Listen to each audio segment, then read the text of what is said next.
What nice things did we used to have, until they got ruined by idiots. I used to work at Tim Hortons, and our store was right next to a homeless shelter. Every night after closing, we'd gather all the food that was still fresh but couldn't be sold the next day, usually a box or two of Timbits and about a dozen donuts, and take it over to the shelter or give it to charity. It wasn't a huge amount of food, but enough to make a difference for the people staying there. It became a kind of routine, a quiet way we could help out, even if it was just a little. For a long time, it felt like the right thing to do. We'd pack up the leftover goods, hand them off to the shelter workers, and they'd distribute them to the people who needed it most. The shelter staff appreciated it, and the folks there looked forward to the occasional treat. It was a small gesture, but it mattered. Then, out of nowhere, the regional manager showed up. One evening, he pulled us aside and told us to stop giving food away. He didn't offer an explanation, just said if it happened again, there would be serious consequences, including the possibility of getting fired. We all went silent. No questions, no protests. Just a cold order from above. From then on, any leftover food had to be thrown out. No exceptions. We watched the fresh donuts and Timbits get tossed into the garbage every night. It felt wrong, wasteful, and kind of cruel.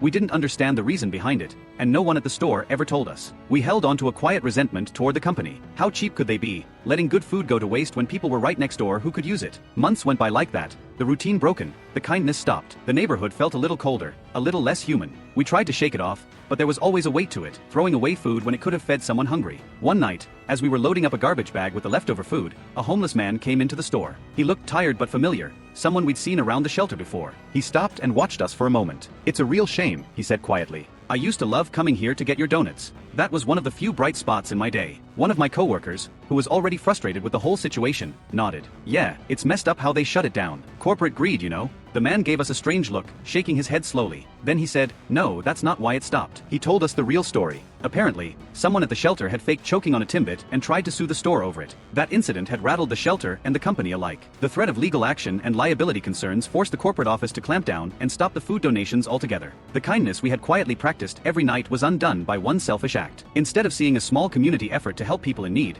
the company saw a risk they weren't willing to take. The threat of a lawsuit was enough to wipe away all the goodwill we had built. Hearing that from the man left us with a mix of emotions. Anger at the person who had caused it, frustration at the company's reaction, and sadness for the people who lost out on those little moments of kindness. That was the last time we ever gave away leftover food after hours. What used to be a simple, quiet way to help others became a distant memory. It was ruined by one selfish act and the fear it created. The food went in the garbage, the shelter lost a bit of help, and we lost one of the few things that made our job feel meaningful, all because of a moment that could have been avoided. That story stayed with me, a reminder that good things can be fragile, and sometimes all it takes is one bad decision to break something that belonged to everyone.